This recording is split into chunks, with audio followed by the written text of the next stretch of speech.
ಅದ್ದೂರಿಯಾಗಿ ನಡೆದ 850 ವರ್ಷಗಳ ಇತಿಹಾಸ ಪ್ರಸಿದ್ಧ ವರಪುರ ವಡ್ಡಗೆರೆ ವೀರನಾಗಮ್ಮ ತಾಯಿಯ ಜಾತ್ರಾ ಮಹೋತ್ಸವ. ಯುಗಾದಿ ಆದ ಮರುದಿನ ನಡೆಯುವ ಈ ಜಾತ್ರಾ ಮಹೋತ್ಸವದಲ್ಲಿ ಲಕ್ಷಾಂತರ ಮಂದಿ ಭಕ್ತಾದಿಗಳು ಭಾಗಿ. 1 ಕೋಟಿ ಹಣದಲ್ಲಿ ನಿರ್ಮಾಣವಾದ ವೀರನಾಗಮ್ಮ ತಾಯಿಯ ನೂತನ ತೇರಿನ ರಥ. ನೂತನ ತೇರಿಗೆ ಕ್ರೈನ್ ಮೂಲಕ ಕಳಶವನ್ನ ಕೂರಿಸಿ ವಿಶೇಷ ಪೂಜೆ ಸಲ್ಲಿಸಿದ ದೇವಸ್ಥಾನದ ಆಡಳಿತ ಮಂಡಳಿ.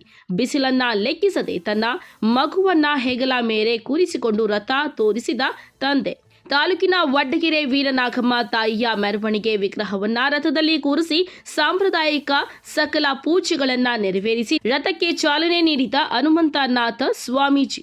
ರಾಜ್ಯದ ನಾನಾ ಭಾಗಗಳಿಂದ ಬಂದಿದ್ದ ಭಕ್ತಾದಿಗಳು ವೀರನಾಗಮ್ಮ ತಾಯಿಗೆ ಇಷ್ಟಾರ್ಥಗಳನ್ನ ನೆರವೇರಿಸುವಂತೆ ಪೂಜೆ ಸಲ್ಲಿಸಿ ಹರಕೆ ತೀರಿಸಿದ ಭಕ್ತಾದಿಗಳು. ರಥವನ್ನ ಎಳೆದು ವೀರನಾಗಮ್ಮ ತಾಯಿಯನ್ನ ಕಣ್ತುಂಬಿಕೊಂಡ ಭಕ್ತಾದಿಗಳು. ಜಾತ್ರಾ ಮಹೋತ್ಸವಕ್ಕೆ ಬರುವ ಭಕ್ತಾದಿಗಳಿಗೆ ಸಕಲ ವ್ಯವಸ್ಥೆಗಳನ್ನ ಕಲ್ಪಿಸಿದ್ದ ದೇವಸ್ಥಾನದ ಆಡಳಿತ ಮಂಡಳಿ. ಈ ಜಾತ್ರಾ ಮಹೋತ್ಸವದಲ್ಲಿ ದೇವಸ್ಥಾನದ ಆಡಳಿತ ಮಂಡಳಿಯ ಗೌರವಾಧ್ಯಕ್ಷರು ಹನುಮಂತನಾಥ ಸ್ವಾಮೀಜಿ, ಅಧ್ಯಕ್ಷರು ವಿಎನ್ ವೀರಾಖ್ಯಾತಯ್ಯ, ಕಾರ್ಯದರ್ಶಿ ನಾಗೇಶ್ ವಿ, ನಿರ್ದೇಶಕರು ಶಿವಕುಮಾರ್, ರಾಮಯ್ಯ, ವಿಎನ್ ವೀರನಾಗಪ್ಪ ಸೇರಿದಂತೆ ಭಕ್ತಾದಿಗಳು ಹಾಜರಿದ್ದರು. ದೇವಿ ಸರ್ವಭೂತೇಷು ಶಕ್ತಿ ರೂಪೇಣ ಸಂಸ್ಥಿತಾಃ ನಮಸ್ತಸ್ಯೆ ನಮಸ್ತಸ್ಯೆ ನಮೋ ನಮಃ. ನಾಡಿನ ಸಮಸ್ತ ಜನರಿಗೆ ಯುಗಾದಿ ಹಬ್ಬದ ಶುಭಾಶಯಗಳು.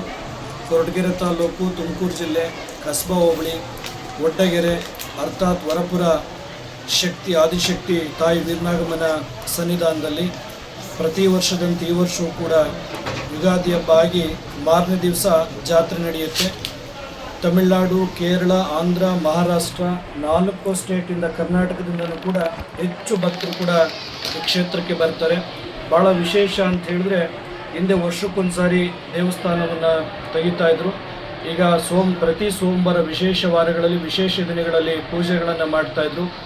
ಜಾತ್ರೆಯನ್ನು ಬರೀ ಪೂಜೆ ಮಾಡಿ ಜನ ಭಕ್ತರು ಬಂದು ಪ್ರಸಾದವನ್ನು ತೆಗೆದುಕೊಂಡು ಹೋಗ್ತಿದ್ರು. ಕಳೆದ ಬಾರಿ ಟ್ರಸ್ಟಿನ ಅಧ್ಯಕ್ಷರು, ತಾಲೂಕಿನ ದಂಡಾಧಿಕಾರಿಗಳು ಮತ್ತು ಎಲ್ಲ ಇಲಾಖೆಯ ಪದಾಧಿಕಾರಿಗಳು, ಟ್ರಸ್ಟಿನ ಪದಾಧಿಕಾರಿಗಳು, ಸದ್ಭಕ್ತರು, ಪಟ್ಟದ ಪೂಜಾರು ನಾವೆಲ್ಲ ತೀರ್ಮಾನ ಮಾಡಿ ತಾಯಿ ವೀರನಾಗಮ್ಮನಿಗೆ ಒಂದು ರಥವನ್ನು ನಿರ್ಮಾಣ ಮಾಡಬೇಕು ಅಂತೇಳಿ ಸುಮಾರು 1 ಕೋಟಿ ರೂಪಾಯಿ ವೆಚ್ಚದ ಒಂದು ರಥವನ್ನು, ಸಂಪೂರ್ಣವಾಗಿರುವಂಥ ರಥವನ್ನು ನಿರ್ಮಾಣ ಮಾಡಿ 1 ವರ್ಷದೊಳಗಡೆ ಅದನ್ನು ಲೋಕಾರ್ಪಣೆ ಮಾಡಬೇಕಾಗಿತ್ತು. ಇವತ್ತು ತಾಲೂಕಿನ ದಂಡಾಧಿಕಾರಿಗಳು ಮತ್ತು ಟ್ರಸ್ಟಿನ ಅಧ್ಯಕ್ಷರು, ಪದಾಧಿಕಾರಿಗಳು, ಪಟ್ಟದ ಪೂಜಾರು, ಸದ್ಭಕ್ತರು, ದಾನಿಗಳು ಎಲ್ಲರ ಸಮ್ಮುಖದಲ್ಲಿ ಇವತ್ತು ರಥೋತ್ಸವ ಭಾಳ ಅರ್ಥಪೂರ್ಣವಾಗಿ ನ ಭೂತೋ ನ ಭವಿಷ್ಯತಿ ಅಂತ, ಹಿಂದೆ ಯಾರು ಮಾಡಿದ್ರು ಗೊತ್ತಿಲ್ಲ, ಮುಂದೆ ಯಾರು ಮಾಡ್ತಾರೋ ಗೊತ್ತಿಲ್ಲ, ಅತ್ಯಂತ ಯಶಸ್ವಿ ಇವತ್ತು ರಥೋತ್ಸವ ಯಶಸ್ವಿಯಾಗಿದೆ. ಈ ಕಾರ್ಯಕ್ರಮಕ್ಕೆ ನಮ್ಮ ಆರಕ್ಷಾ ಇಲಾಖೆಯವರು, ಮಾಧ್ಯಮ ಇಲಾಖೆಯವರು ಮತ್ತು ಆರೋಗ್ಯ ಇಲಾಖೆ ಎಲ್ಲ ಇಲಾಖೆಯವರು ಕೂಡ ಸಹಕಾರವನ್ನು ಕೊಟ್ಟಿದ್ದಾರೆ. ಈ ಕ್ಷೇತ್ರ ಸರ್ವಾಂಗೀಣ ಅಭಿವೃದ್ಧಿಗೆ, ದಿನೇ ದಿನೇ ದಿನೇ ಅಭಿವೃದ್ಧಿಗೆ ನಿಮ್ಮೆಲ್ಲರ ಸಂಪೂರ್ಣ ಸಹಕಾರ ಇರಲಿ ಅಂತ ಈ ಸಂದರ್ಭದಲ್ಲಿ ಹೇಳಿ, ಈ ಕ್ಷೇತ್ರ ಸುಮಾರು 850 ವರ್ಷಕ್ಕಿಂತ ಅಧಿಕ ಇತಿಹಾಸ ಇರುವಂಥ ಈ ಪುಣ್ಯಕ್ಷೇತ್ರ ಏನು ಅಂದುಕೊಂಡ್ರೂ ಕೂಡ ಅದು ನೆರವೇರುತ್ತದೆ. ಹೇಳಿ ಕೇಳಿ ಇವತ್ತು ಎಲ್ಲ ಜನಾಂಗದ ಭಕ್ತರು ಕೂಡ ದೇವಸ್ಥಾನಕ್ಕೆ ಇದ್ದಾರೆ. ಇವತ್ತು ವಿಶೇಷವಾಗಿ ನಮ್ಮ ಕುಂಚಿಟಿಗರಲ್ಲಿ ಬಸಲೇನವ್ರ ಕುಲದ ಒಂದು ಆರಾಧ್ಯ ದೇವತೆ, ಶಕ್ತಿ ದೇವತೆ, ಒಂದು ಕಡೆ ವಡ್ಡಗೆರೆ, ಒಂದು ಕಡೆ ತಾಡಿ, ಈ ಭಾಗದಲ್ಲಿ ಅನೇಕ ಪವಾಡಗಳನ್ನು ಮಾಡಿ ಹೋದಂಥ ತಾಯಿ ವೀರನಾಗಮ್ಮನ ಸನ್ನಿಧಾನ ದಿನೇ ದಿನೇ ದಿನೇ ದಿನೇ ದಾನಿಗಳ ಸದ್ಭಕ್ತರಿಂದ ಅತ್ಯಂತ ಯಶಸ್ವಿಯಾಗಿದೆ.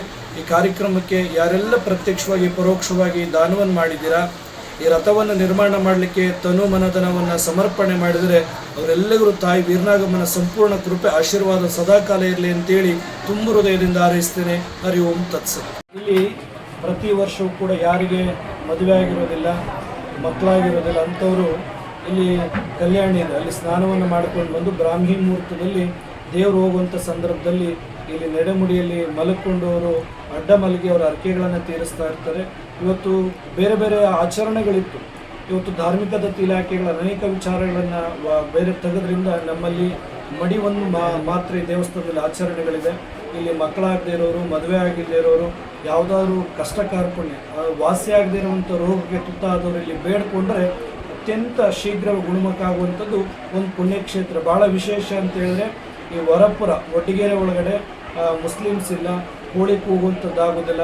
ಅನೇಕ ಪವಾಡಗಳನ್ನು ತಾಯಿ ತನ್ನ ಪತಿರತನ್ನುವಂಥದ್ದನ್ನು ಅಗ್ನಿ ಪ್ರವೇಶ ಮಾಡಿದಾಗ ಸಾಕ್ಷಾತ್ ಪರಶಿವನೇ ವೀರನಾಗಮ್ಮನಿಗೆ ಆಶೀರ್ವಾದವನ್ನು ಮಾಡಿ ನೀನು ಭೂಲೋಕಕ್ಕೆ ಹೋಗಿ ಅಲ್ಲಿರುವಂಥ ಪಾಮರರನ್ನು ಬಿದ್ದವರನ್ನ, ನೊಂದವರನ್ನ, ದೀನರನ್ನ ಸಲಹುವಂತೇಳಿ ಆಶೀರ್ವಾದ ಮಾಡಿ ಕಳಿಸಿದಂಥ ಒಂದು ವಿಶೇಷವಾದಂಥ ಪುಣ್ಯಕ್ಷೇತ್ರ ಇದು ವರಪುರ ಅರ್ಥಾತ್ ಒಡ್ಡಗೆರೆ.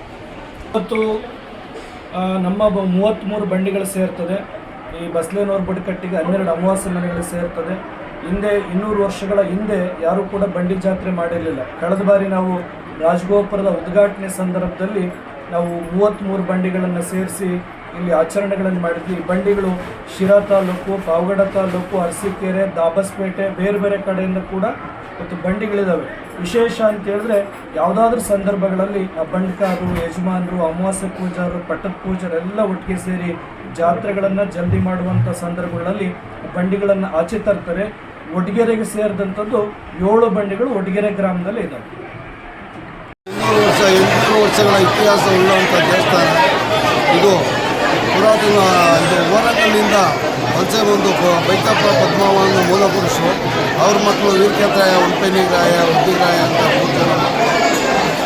ಅವ್ರ ಮಗನೇ ವೀರನಾಗಪ್ಪ ಅಂತೇಳಿ ವೀರಕೇತರಾಯ ಹುಟ್ಟಬೇಕಾದ್ರೆ 12 ವರ್ಷ ಗರ್ಭದಲ್ಲಿದ್ದು ಬೆನ್ನಲ್ಲಿ ಹುಟ್ಕೊಂಡಿರೋ ಅಂಥ ಪವರ್ಫುಲ್ ಮನುಷ್ಯ. ಅವ್ರ ಮಗನೇ ವೀರನಾಗಪ್ಪ. ಅವ್ರ ಹೆಂಡತಿ ವೀರನಾಗಮ್ಮ. ಅವ್ರಿಗೂ ತುಂಬಾಡಿ ಮಲ್ಲನಾಯಕನಿಗೂ ಯುದ್ಧ ನಡೆದಾಗ ಮೋಸದಿಂದ ವೀರನಾಗಪ್ಪನ ಕೊಲೆ ಮಾಡಿದ್ವಿ. ಆವಾಗ ವೀರನಾಗಮ್ಮ ಕೈಲಾಸದಲ್ಲಿ ತಪಸ್ ಮಾಡಿ ಶಿವಪಾರ್ವತಿಯರಿಂದ ಹೊರ ಪಡ್ಕೊಂಡು ಇಲ್ಲಿ ಅಗ್ನಿ ಪ್ರವೇಶ ಆಗಿರೋಂಥ ಜಾಗ ಇದು. ಯುಗಾದಿ ಹಬ್ಬ ಆದ 4ನೇ ದಿನ ಪ್ರತಿ ವರ್ಷ ಜಾತ್ರೆ ಕಾರ್ಯಕ್ರಮ ಇರುತ್ತೆ. ಈ ವರ್ಷ ವಿಶೇಷವಾಗಿ ತೇರಿನ ಹೊಸ ತೇರು ಲೋಕಾರ್ಪಣೆ ಮಾಡ್ತಾ ಇದ್ದೇವೆ. ಆದ ಕಾರಣ ಭಕ್ತಾದಿಗಳು ಎಲ್ಲ ವಿಧವಾಗಿ ಎಲ್ಲ ಸಮಸ್ತ ಭಕ್ತಾದಿಗಳಿಗೂ ನಮ್ಮ ಗ್ರಾಮಸ್ಥರ ಪರವಾಗಿ, ದೇವಸ್ಥಾನದ ಪರವಾಗಿ ಹಾಗೂ ತಾಲ್ಲೂಕು ಇದ್ರ ಪರವಾಗಿ ತುಂಬ ಹೃದಯದ ಹೃತ್ಪೂರ್ವಕ ಧನ್ಯವಾದಗಳು. ಈ ವಿಶೇಷತೆ ಆಂಧ್ರ, ಕರ್ನಾಟಕ, ಆಮೇಲೆ ತಮಿಳುನಾಡು, ಮಹಾರಾಷ್ಟ್ರ ಎಲ್ಲ ಕಡೆಯೂ ಜನ ಇದ್ದಾರೆ, ಭಕ್ತರಿದ್ದಾರೆ, ಎಲ್ಲ ಬರ್ತಾಯಿದ್ದಾರೆ. ಇದು 33 ಬಂಡಿಗಳೊಳಗಡೆ ಸೇರಿರೋಂಥದ್ದು.